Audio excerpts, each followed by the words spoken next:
Então, pessoal, para começar assim, ó, no jogo de xadrez sempre vão ser duas pessoas se enfrentando, sendo que uma fica com as peças pretas e uma fica com as peças brancas. Quantas peças a gente tem? Cada jogador tem à sua disposição 16 peças. Então, um tem 16 peças brancas, o outro tem 16 peças pretas. Então, a gente vai conhecer as peças agora. Esse é o peão. Cada jogador tem 8 peões à disposição. Essa é a torre. Cada jogador tem 2 torres. Esse é o cavalo. Cada jogador tem 2 cavalos também. Esse é o bispo. Cada jogador tem 2 bispos também. Essa é a dama, ou rainha. Cada jogador tem apenas uma dama. E esse é o rei. Cada jogador tem um rei apenas. E o rei, ele é a peça mais importante do jogo, porque o objetivo do xadrez é que você capture o rei adversário e não deixe ele capturar o seu rei.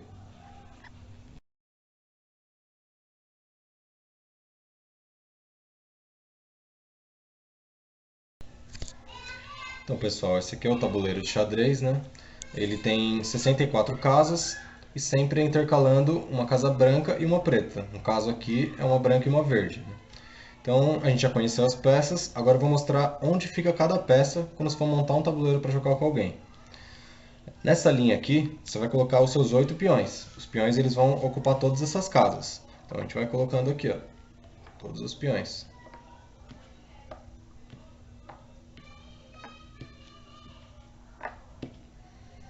Os peões fecham essa linha inteira, um em cada casa. Depois, quais as peças que ficam nas extremidades? São as torres. Então, uma torre vai em cada extremidade. Depois das torres, vem os cavalos. Um cavalo em cada ponta também, ao lado das torres. Depois dos cavalos, a gente põe os bispos.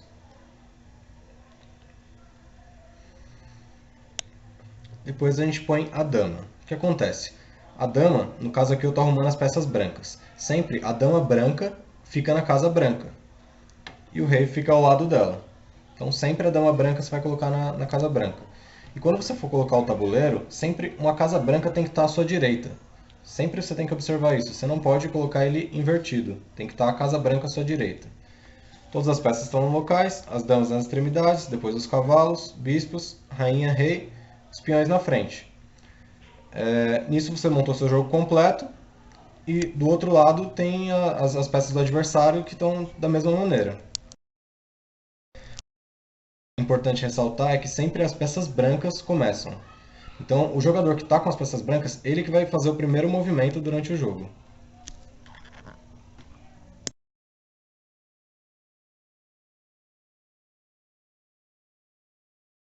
Os movimentos das peças agora, começando pelos peões. Como eu disse anteriormente, a gente tem 8 peões.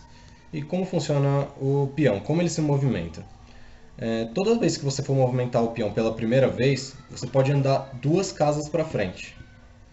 Ou seja, se é a primeira vez que eu estou movendo esse peão, ele pode andar 2 casas. Por exemplo, aqui eu posso ir até essa casa. Ou eu posso andar uma casa só. Então, na primeira vez que você vai movimentar o peão, você tem 2 opções. Ou você anda 2 casas, ou você anda apenas uma. Depois que você já fez o primeiro movimento do peão, ele anda apenas uma casa por vez. Então, é sempre nessa. No primeiro movimento, ele pode andar 2. Depois, ele anda apenas uma por vez. Como que o peão pode capturar uma peça adversária? Vamos supor que eu jogasse o meu peão nessa casa. No primeiro movimento, ele joga 2. E o adversário usasse o dele também e jogasse 2 aqui. O peão, ele captura nas diagonais. Então, sempre nas diagonais da frente, você pode capturar a peça do adversário se ele estiver aqui. Nesse caso, eu poderia capturar aqui.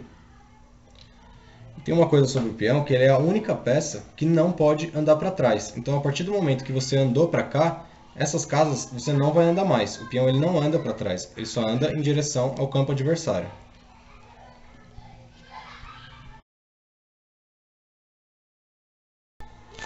Então, pessoal, como falou no começo do vídeo, cada jogador tem 2 torres para utilizar durante o jogo. Então, começando o jogo, você quer movimentar a torre. A primeira coisa que você tem que pensar é que você tem que abrir um espaço para a torre, porque ela não pula outra peça. Então, por exemplo, se eu quero mover essa torre, eu teria que abrir um espaço para ela sair aqui. Como que é o movimento da torre? A torre ela pode andar na vertical ou na horizontal. Então, como eu abri espaço para ela, eu poderia andar até essa casa aqui. O jogador faria o movimento dele e aí eu poderia andar aqui na horizontal. Uma coisa que é importante ressaltar é que se você vai andar na horizontal, você não pode trocar, você não pode fazer esse movimento aqui. Se você for andar na horizontal, você anda só nela até a casa que você quiser. Se você for andar na vertical, você anda até a casa que você quiser só na vertical. Não pode invadir outro tipo de movimento. Vou dar um exemplo aqui de como a torre captura. É simples, né? Como ela anda na horizontal e na vertical, você vê a peça que tiver nessas direções, você anda até ela e captura a peça, colocando no lugar dela e tirando ela do jogo. Você capturou uma peça. Vamos falar agora sobre os cavalos. Uma coisa legal sobre os cavalos é que eles são a única peça do jogo, do xadrez, que ela pode pular sobre as outras. Então, vamos dar um exemplo aqui. Como que é o movimento do cavalo? A gente pode dizer que o cavalo ele anda duas casas para frente e uma para o lado. Então, o cavalo ele andaria assim, ó, caindo aqui. A gente pode chamar isso de movimento em L, ó, que ele forma uma espécie de L aqui. Então, aqui vocês viram ele pulando sobre esse peão para andar em L. A gente pode falar também que o cavalo ele anda um movimento como bispo e um como torre aqui, ó. Um na diagonal e um reto. Então, sempre formando um L. Como que o cavalo captura uma peça? Para o cavalo capturar uma peça, tem que ter uma peça adversária na última casa do L. Ou seja, tendo essa situação, o final do movimento do cavalo é aqui. Qual peça ele pode capturar? Ele vai pular essa peça e vai capturar essa, no final do L. Você não pode capturar essa peça que está no caminho. O cavalo ele só captura na última peça do L. Então, ele capturaria aqui. Outra opção que ele poderia fazer é capturar essa peça, também aqui. Mas nunca você pode capturar nessas casas, é sempre só na última que forma o L. Aqui ele poderia jogar aqui, aqui e aqui. Então nunca nessas casas você captura que está na extremidade do L. Então, no jogo a gente tem dois bispos também. O bispo ele não é uma peça que pula as outras. Então, para você sair com ele, você vai ter que abrir espaço também. E é importante ressaltar que a gente sempre vai ter um bispo na casa branca e um bispo na casa preta. No caso aqui, verde, né? E então ele não sai da cor de casa, né? Um só vai andar na casa preta e um só vai andar na casa branca. Então, vamos supor que eu quero sair com o bispo da casa branca. Se eu quero sair com ele, eu tenho que abrir um espaço. Então, abriria o espaço.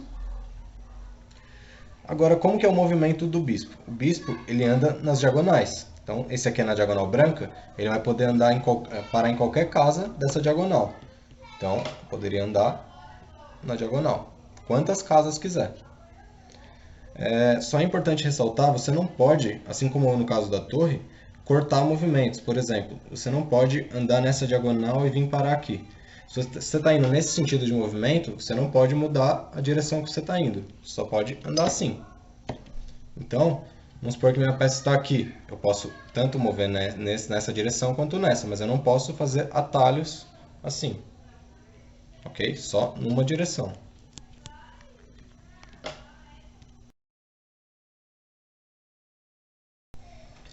Vamos falar sobre a dama agora, né? Ou a rainha. Então, como a gente falou, cada jogador tem apenas uma rainha. E assim, a rainha ela é considerada a peça mais forte do jogo. E por que isso? A rainha ela pode se movimentar, a gente pode considerar que ela tem tanto o poder de movimento do bispo, quanto o poder de movimento da torre. O que isso significa?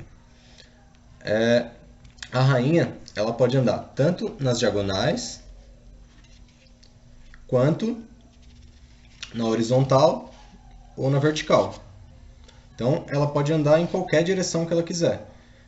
Só que, assim como nas outras peças, é importante ressaltar que você não pode fazer atalhos. Então, se você for se movimentar na diagonal, você só anda na diagonal da casa que você está. Se você for andar na horizontal, só anda nessa direção. Você também não pode fazer atalhos de andar um pouco na horizontal, depois vir na vertical.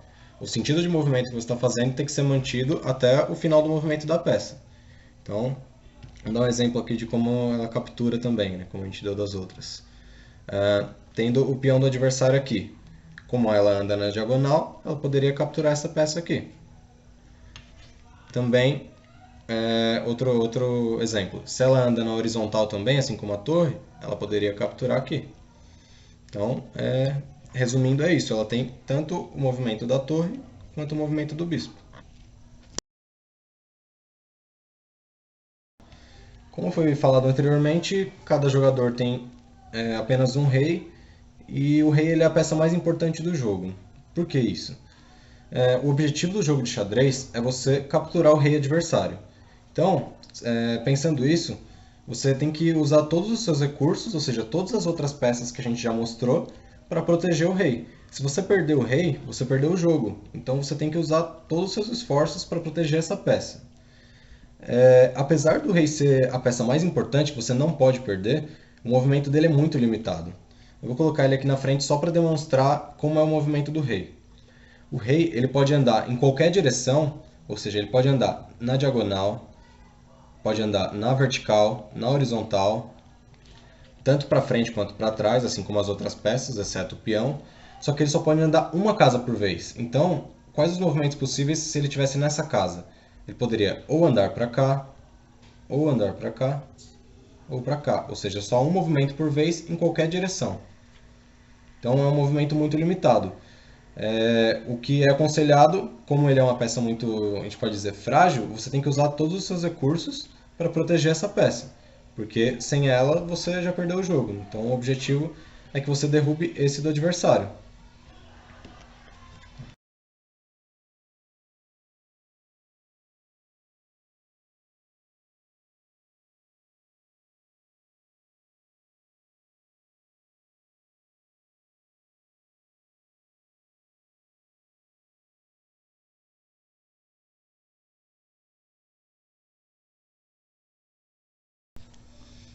Então, pessoal, agora eu tirei todas as peças do jogo, eu deixei só a minha torre, a minha dama e o rei adversário. Por que que eu fiz isso? Eu quero mostrar agora a diferença entre o cheque e o checkmate. O cheque ele é apenas uma ameaça, então você está oferecendo uma ameaça para o adversário, mas ele ainda tem alguma saída, ele tem alguma outra casa que ele pode se mover para fugir dessa ameaça. Então vou dar um exemplo de cheque agora, que é só uma ameaça. Vou mover minha rainha para frente. Eu estou ameaçando o rei adversário na diagonal. Beleza, eu estou oferecendo uma ameaça para ele. Quais as opções para ele fugir disso? Ele pode andar na horizontal nessas duas casas. Ele pode fazer esses movimentos para quê? Para fugir dessa ameaça que eu estou impondo para ele. Como ele só anda uma casa por vez, ele tem essas duas casas para fugir. Então ele poderia mover para cá ou para cá. Vamos supor que o rei tenha se movido para cá para fugir dessa minha ameaça. Se movendo para cá, ele saiu. Então, a ameaça que eu estava oferecendo para ele, ele fugiu. Vamos falar agora sobre o checkmate. Qual a diferença? O checkmate não tem mais saída. Então, não tem nenhuma outra casa que o rei possa andar que ele vai fugir disso. Então, quando você dá o checkmate no adversário, você ganhou o jogo, porque você vai conseguir derrubar o rei dele. Então, vou dar um exemplo aqui. Ó. A minha torre ela está prendendo toda essa linha aqui. Então, o rei ele não pode andar para cá, porque ele entraria em xeque. Então você não pode fazer um movimento para uma linha ou uma diagonal que está protegida, porque você vai entrar em xeque. Então, ele estando aqui, qual o movimento que eu faria para dar um checkmate nele? Eu jogaria aqui na última linha. Por que que isso é um checkmate? O rei ele não pode andar para cá, como eu disse, porque a torre está protegendo essa linha. E eu joguei a minha dama nessa última casa, então eu estou oferecendo uma ameaça para ele também. Ele não pode ir para nenhuma casa, porque se ele for para cá, eu ainda estou ameaçando ele. Se ele for para cá, eu também ainda estou ameaçando ele. Com isso, como ele não tem saída, eu derrubo o rei do adversário e eu ganhei o jogo.